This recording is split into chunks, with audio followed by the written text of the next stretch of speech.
Mas, enfim, vamos avançar aqui as nossas questões. E aí vamos entrar no Bright Green Lies, esse documentário realmente nesse momento que a gente está vendo a COP26, que a gente está vendo tudo isso, é oportuno ver esse documentário, que é de 2021, esse documentário é desse ano, que é da cineasta Julia Barnes, que já tem outros documentários nessa linha. Esse documentário é baseado no livro homônimo, né, Bright Green Lies, do Max Wilbert, Derek Jensen e Larry Kate, são os autores desse livro, Bright Green Lies, que eles aparecem no documentário também, os autores. O foco principal aqui, tem várias coisas que o documentário aborda.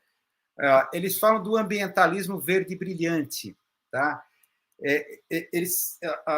O documentário ele coloca que esse ambientalismo verde brilhante se baseia em duas mentiras. Primeiro, que as tecnologias verdes são produtos de uma indústria igualmente destruidora de recursos naturais. Essas mentiras tentam encobrir essa ideia da tecnologia verde, tecnologia limpa, esconde esse fato que não dá em árvore. Essas tecnologias eólica, solar, placas de energia para captação de energia solar, carros elétricos, isso não vem das árvores, né? Vem de uma indústria altamente poluidora e destrutiva de recursos naturais, tá? Inclusive com consequências políticas como golpes de Estado para poder colocar a mão em minérios como lítio, por exemplo. E segundo, assim como o financismo lava dinheiro sujo no cassino global, a gente sabe que o dinheiro do mercado financeiro global, desse grande cassino, grande parte dele vem de dinheiro sujo que precisa ser lavado. Da mesma forma, esse ambientalismo corporativo quer lavar em cores verdes o capitalismo. Então, temos aqui cenas desse documentário, dessa forma propagandística, né? Falar das cores verdes, limpas, renovável, sustentabilidade, essas palavras mágicas. Tal. Isso a própria Julian Barnes, né, fala o seguinte: as pessoas raramente questionam as soluções que são ensinadas a adotar, mas com todo o mundo em jogo, devemos começar a fazer as perguntas certas. Há um impulso por um mundo 100% renovável. E depois da pesquisa que fez para esse documentário, não quero participar dele. Tá? Ela fala o seguinte: na verdade, as soluções que estão sendo colocadas não são de um mundo 100% renovável. A documentarista defende isso, a busca de um mundo 100% renovável, mas ela coloca que, na verdade, toda essa propaganda do ambientalismo verde brilhante quer escamotear a primeira questão, que é a questão de viés de classe. Viés de classe. Primeira coisa do viés de classe. Onde é que está aqui? Eita, está tudo perdido aqui. Voltou, ou nunca esteve. Onde é que está? Saiu aqui tudo. Perdeu-se tudo aqui. Perdeu-se tudo. A coisa de apertar o botão errado. Essa tecnologia é realmente... Vocês estão me vendo aí? Eita! Onde é que está aqui? Saiu tudo aqui do ar. Desfigurou-se tudo. Volta eu aqui até arrumar a produção.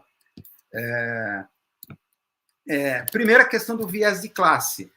O ambientalismo, ela coloca que o movimento do ambientalismo corporativo, essas manifestações, são de classe média.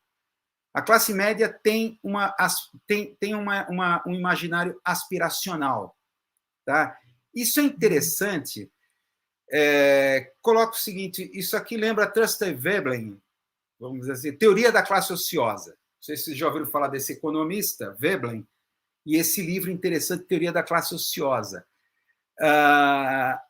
que é aquela coisa, vamos dizer assim, o capitalismo, assim como todas as outras sociedades mais antigas, prestígio e distinção são as grandes questões. A sociedade ela funciona assim, em termos até antropológicos, em termos de prestígio e distinção. Todo o agir econômico é voltado para essas duas coisas. Você ter prestígio, status e se distinguir dos outros.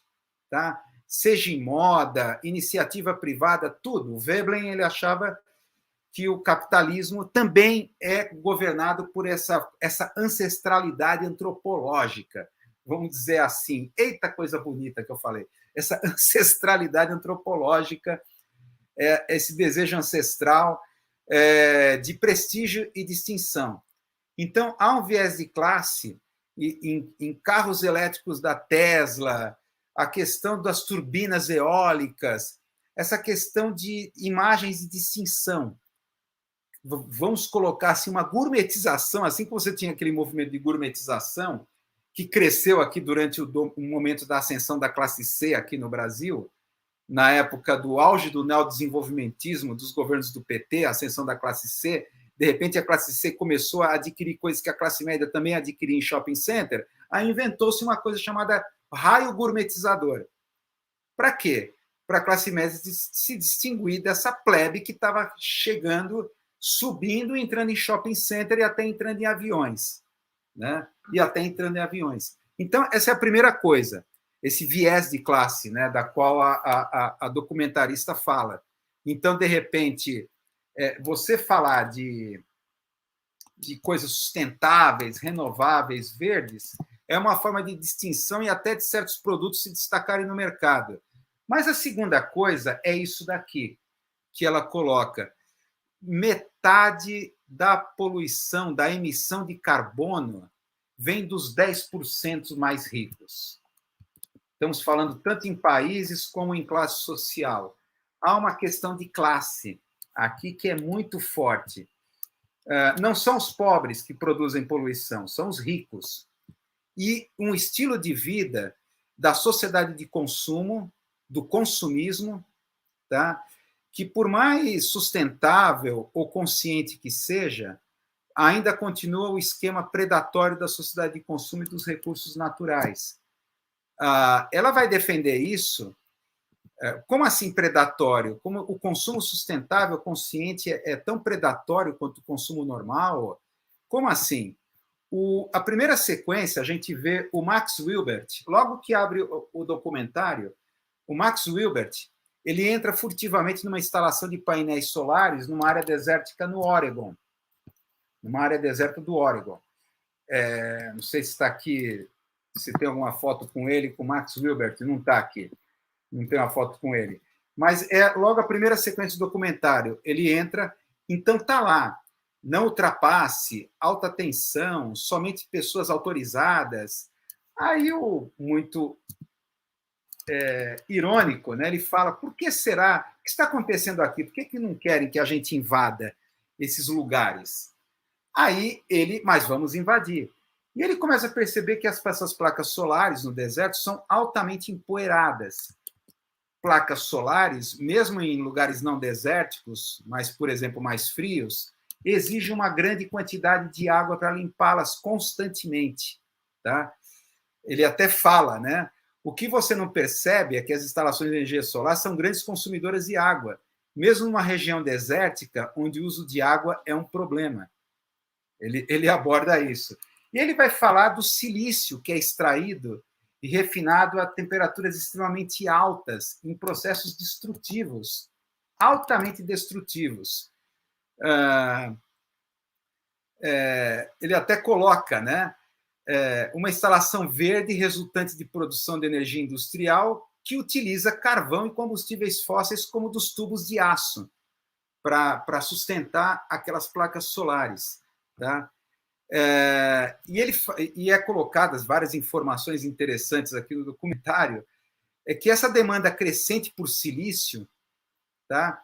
Ela está levando que a areia, para se produzir silício, é necessário grandes quantidades de areia, que é a matéria-prima, que está levando à destruição de habitats, rios, erosão em praias, e somada à demanda de outros, como lítio, grafite, cobalto, níquel, em altíssimos níveis, que já se prevê, o documentário coloca essa informação interessante. Até 2040, aumento de 40 vezes de demanda por esse tipo de minérios, que leva a situações, como vocês devem ter acompanhado em 2009, a renúncia do Evo Morales, o golpe na Bolívia, que é grande produtor de lítio, que é estratégico para coisas como os veículos Tesla do Musk. Tá? Vocês devem lembrar disso, que o Musk falou: vamos dar golpe em quem quisermos. Ele falou disso quando ele foi questionado nas redes sociais sobre os interesses, né, os interesses do Elon Musk lá na Bolívia. A gente vai dar golpe quem quiser, a gente quer lítio. Precisa de lítio para as baterias renováveis do Tesla. Então, ele coloca aqui o documentário, umas outras informações aqui, da necessidade de cobre gigantesca para as turbinas eólicas.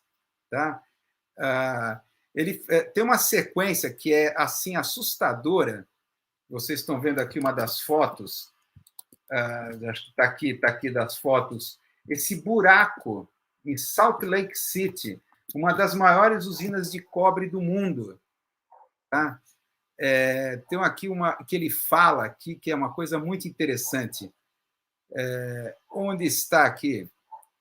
Ele fala daqui onde é que está aqui? Ele coloca dados assim que são assustadores. Vê se eu acho aqui nas linhas de diálogo. Está aqui, que ele fala da mina de cobre de Salt Lake City, que há 100 anos funciona. É um buraco gigantesco. Tá? Que o escritor aqui, o Max Wilbert, né, ele explica que a produção de cobre é essencial para as turbinas eólicas. 1.000 libras de cobre em cada 5 megawatts. Então, ele cita um empresário desse setor, Mark Jacobson, que ele fala, ele tem um projeto de construção de 3,8 milhões de turbinas de 5 megawatts cada. Então, multiplica isso por 1.000 libras de cobre por turbina. Então, imagina, ele até fala aqui, você necessitaria da produção completa de 6 anos da mina Bingham Canyon, uma das maiores do mundo. Então, é altamente, como você coloca aqui, o autor, da questão dos créditos de carbono, que é outra coisa assim, ou mesmo de personagens como esse, né, o Kate Jacobson, que ele fala que esses altos lucros, não significa que esses altos lucros dessas empresas, por exemplo, com energia eólica, eles vão reinvestir na energia eólica. A típica decisão econômica significa que ele pode investir em outras, inclusive o que será mais comum, em combustível fóssil, já que ele pode comprar créditos de carbono. Quase nunca, ou não necessariamente, esses empresários reinvestem na própria energia. Isso é o cálculo empresarial normal. Tá? Então, é aquela coisa, né? O documentário deixa claro que não se trata de maldade. Então, os capitalistas são maus. Não, eles simplesmente estão procurando as melhores iniciativas. E a coisa do crédito de carbono é bem aquela coisa na fé da mão invisível de Adam Smith. Tá? Desde que o Gordon Gekko, vocês devem conhecer esse personagem do Gordon Gekko do filme Wall Street, que ele tem aquela frase: ambição é boa. Essa é a fé da mão invisível. Os apetites individuais, eles se equilibram pelo mercado. Então, toda ambição individual é boa, porque no final, no frigir dos ovos, vai entrar a mão invisível, as leis do mercado, de regulação de lei de oferta e procura. É a crença de fé que está por trás de coisas como o mercado de carbono, tá? Que só mantém em funcionamento essa indústria marrom. E mais, né? Essa própria indústria verde que produz danos ambientais seríssimos. Danos ambientais seríssimos. Então, olha, é muito oportuno assistir esse documentário, né? Bem oportuno. Com essas informações que são colocadas. E é claro que essa semana surgiu essa coisa do racismo ambiental, o novo conceito nessa discussão que está dando greed is good, aqui o Marcelo Batista, ambição é boa. É aquela coisa, é que nem, por exemplo, desoneração da folha de pagamento, tá? Que é uma das pedras de toque aí das reformas neoliberais. Desonerar a folha de pagamento na esperança que se o empresário não vai pagar previdência, vai pagar menos para o governo, então ele vai empregar mais pessoas. É aquela crença de fé. Quer dizer, toda a crença neoliberal se baseia nisso, de que, não, quando tiver menos Estado, então vai pagar menos impostos, e aí sobra emprego para todo mundo. Só que o capitalista, greed is good, ele vai embolsar isso como lucro. Vai arrumar emprego coisa nenhuma. Está sendo toda a reforma trabalhista do Temer, toda aquela desoneração não está rendendo nada, está aumentando o desemprego. Quer dizer, essa semana, não sei qual foi o setor que foi pedir para o governo dar continuidade à desoneração da folha de pagamento. E o cara me aparece lá na televisão falando que não, porque dessa forma vai se gerar mais empregos com a folha sendo desonerada, né?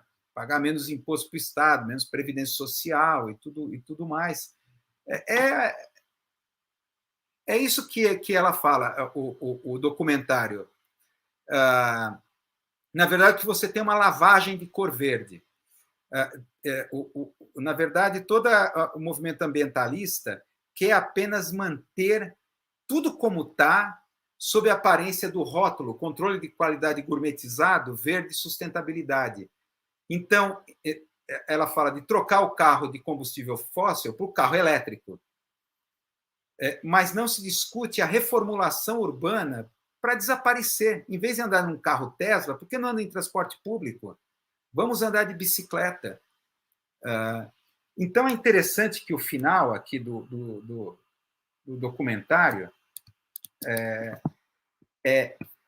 coloca assim aquilo que, já que a gente está falando aqui, estou vendo aqui no chat, how dare you, né? A punchline lá da Greta Thunberg. Já que falou nisso, a própria cineasta ela fala como é que é possível. Ela coloca, como é que aqui, o que ela coloca, a Julia Burns, ela tem uma frase assim: não consigo pensar em nenhum momento da história em que qualquer movimento de massa tenha sido completamente capturado e transformado em lobistas de uma indústria. Então, ela lamenta, os ambientalistas sempre foi um pessoal muito, vamos dizer assim, motivado, pensamento altruísta, pensando nas mudanças ambientais, muito bem intencionados, querendo salvar o planeta. Como essas pessoas foram cooptadas e transformadas em lobistas de uma indústria, em busca de isenções e incentivos governamentais, que, na verdade, é isso que eles buscam. Quer dizer, dinheiro público para eles terem lucro, por exemplo, em turbina eólica, para depois reinvestir em combustível fóssil, na oportunidade de melhora econômica.